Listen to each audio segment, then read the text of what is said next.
Halo teman-teman, udah pada tahu belum tentang puasanya tanaman?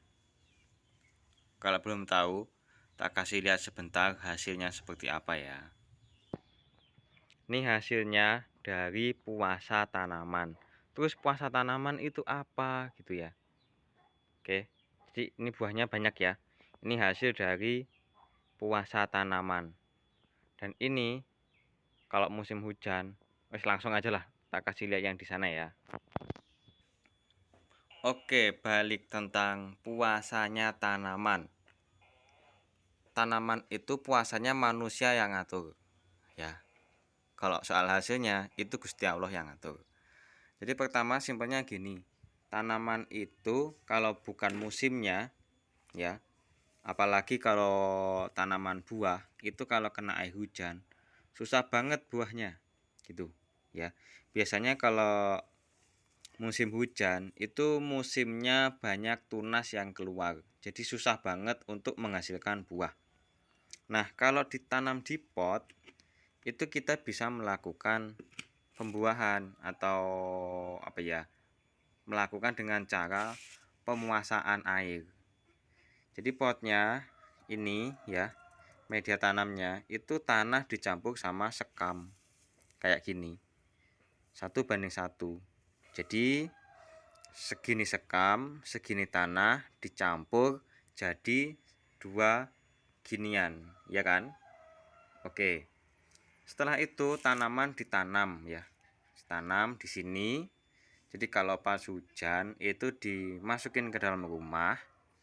Kalau enggak hujan ditaruh di luar rumah supaya tetap terkena cahaya matahari. Nah, yang namanya puasa tanaman itu enggak dikasih minum, enggak dikasih air supaya dia layu. Nah, karena ini tanahnya masih basah, tanaman itu tidak selalu setiap hari harus disiram. Artinya dalam 2 atau 3 hari ya itu kadang nggak disiram ya nggak layu gitu ya. Pertama karena media tanamnya ini masih mengandung air. Terus kedua karena tanamannya itu di batangnya itu masih ada zat airnya gitu loh. Jadi memakan di tubuhnya sendiri ya, kayak tabungan gitu ya. Kita nggak ngasih air sama sekali sampai daunnya itu lemes. Ini kan masih masih ini ya, masih segar ya. Nah, kalau ini tadi aku masukin ya. Kalau tetap di luar nanti kena hujan ya nggak jadi puasa dong. Oke, dari sini paham ya? Kita lanjut. Nah, atau kalau langsung ditaruh di tempat yang teduh terus seperti ini alumnya atau layunya lebih lama karena nggak kena cahaya matahari, itu lebih lama. Taruh di luar nggak dikasih air pasti layunya cepet. Kalau mau hujan segera dimasukkan ke teras. Sembari menunggu atau kita lihat-lihat ininya, hama-hamanya kita bersihin ya. Ya, kayak kita manusia dibersihin ya, ususnya dibersihin waktu puasa gitu. Nah, ini hama-hamanya kita petikin, kita bersihin. Biasanya cuma belalang, ulat, putih-putih kayak gitu ya teman-teman ya. Ini jenis jambu air dalhari. Nah, lanjut ke pemuasaan tadi. Kalau setelah layu emangnya kenapa gitu ya? Oke, kalau setelah layu kita kasih air teman-teman 1 gelas ya. Segini ya, teman-teman bisa kirakan ya. Pokoknya cuma sekilan seperti ini. Kalau misalnya layu, teman-teman kasih air cuma 1 gelas supaya nanti daunnya menjadi kokoh lagi ya teman-teman ya, kokoh lagi seperti ini. Terus taruh di tempat yang panas, jangan sampai kena air hujan. Oke, kalau nanti dia layu lagi kita kasih air 1 gelas lagi gitu ya. Jadi ngasih minumnya itu bener-bener kalau udah layu. Jadi kalau kita puasa ya kayak waktu berbukanya gitu loh. Cuma kalau tanaman waktu berbukanya itu pas dia terlihat layu. Oke, dan tidak boleh kena air hujan. Kalau ditaruh di teras terus, layunya lebih lama, soalnya nggak kena cahaya matahari.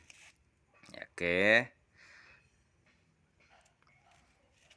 Nah, setelah beberapa kali layu ya teman-teman ya. Makanya kalau ngasih ngasih apa namanya minum itu nggak usah banyak-banyak. Yang penting dia dari layunya itu bisa nongol lagi ya. Daunnya tuh mulai layu gitu loh, mulai kepleh-kepleh, itu disiram lagi biar kokoh lagi. Nanti setelah kokoh, nah beberapa kali kayak gitu. Jadi kalau potnya cuma segini terus dikasih udah layu nih, dikasih minum cuma 1 gelas. Nah itu bentaran lagi besok atau besoknya ya lusa itu udah layu lagi, dikasih minum lagi sedikit lagi. Nah setelah beberapa kali itu teman-teman perhatikan biasanya akan muncul banyak bunganya gitu loh ya. Kalau misalnya 2 kali setelah layu seger terus teman-teman ini ya apa namanya yakin nih, oh aku yakin cuma 2 kali akan muncul bunga, kasih minumnya yang banyak ya, kasih minum yang banyak. Lalu kalau nantinya muncul bunga ya teman-teman ya, muncul bunga, kasih minum yang banyak terus ya, jangan sampai ketelatan. Kasih minum yang banyak terus, taruh di tempat yang panas, jangan sampai kena hujan lagi ya. Kalau air sumur boleh ya, kalau kena air hujan jangan dulu.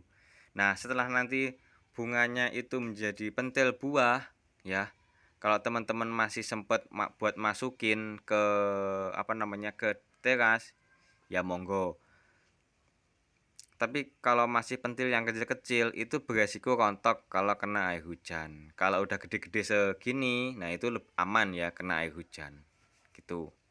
Tapi ketika kena air hujan ya, usahakan setelah hujan itu ini diguyur pakai air biasa, air sumur. Gitu teman-teman ya. Hasilnya seperti itu tadi. Nah, kalau yang aku videoin tadi ya, yang buahnya udah ada 40 berapa itu tadi?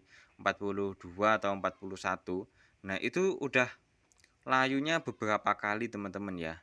Udah layu, aku siram langsung muncul bunganya. Nah, setelah muncul bunga, kalau nggak hujan ya biarin di tempat yang panas terus menerus. Jadi cara membuahkannya itu seperti itu. Jadi kalau di musim hujan ya, kita mau membuahkan tanaman itu susah kalau nggak kita akalin. Oke, ditaruh di tempat yang seperti ini kan tujuannya airnya nggak kena hujan ya, supaya dia tuh ngiranya tetap ini kemarau gitu. Buktinya itu tadi, jadi ini sudah dipraktekkan ya sama banyak orang bahwa puasa air ini sangat berpengaruh.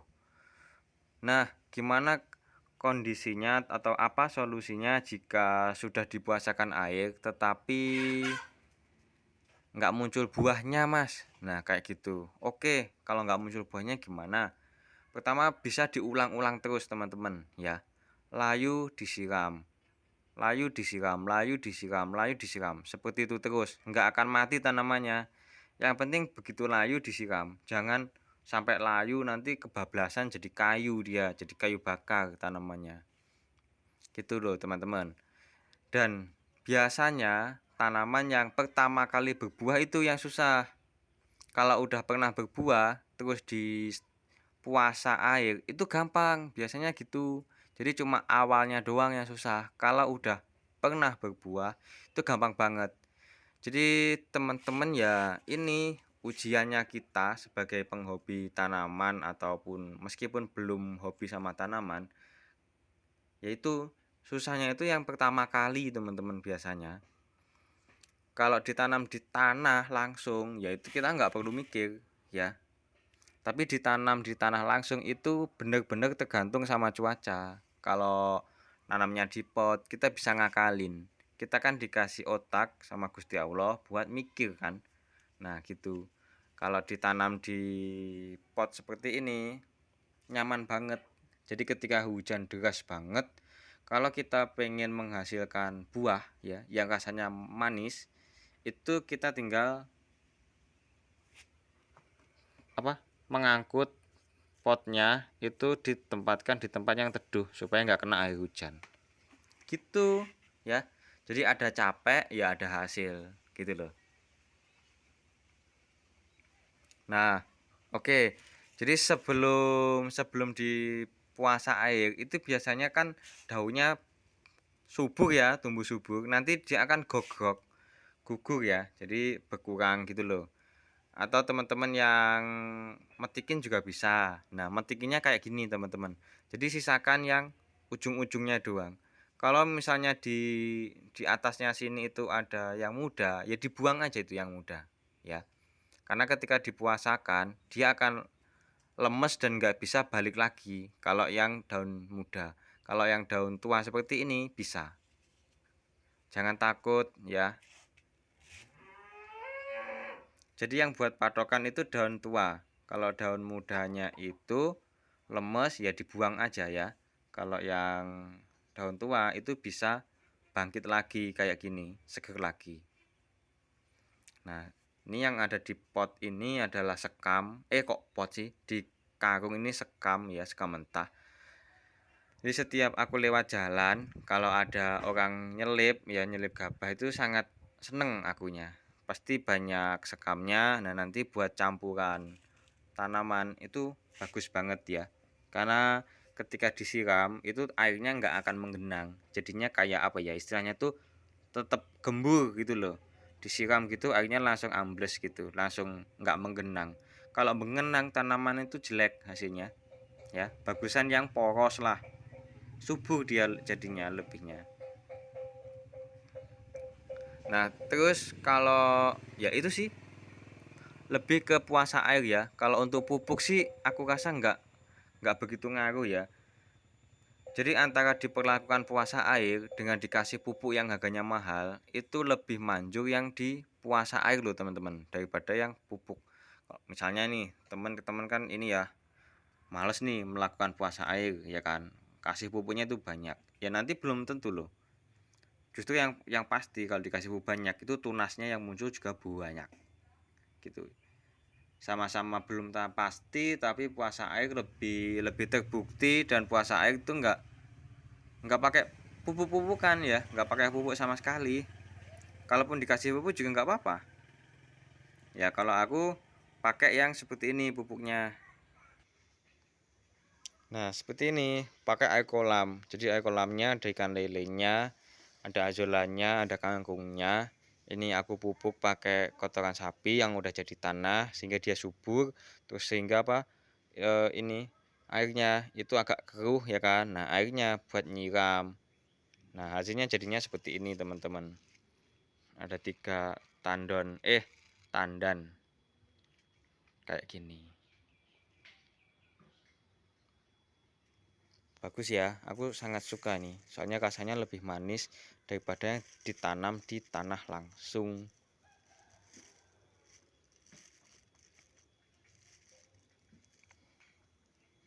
Dibungkus biar kita nggak pakai pestisida. Soalnya kalau nggak dibungkus, kalau nggak disemprot pestisida nantinya banyak ulatnya di dalamnya itu gitu. Ya wis gitu aja. Makasih teman-teman, bye bye.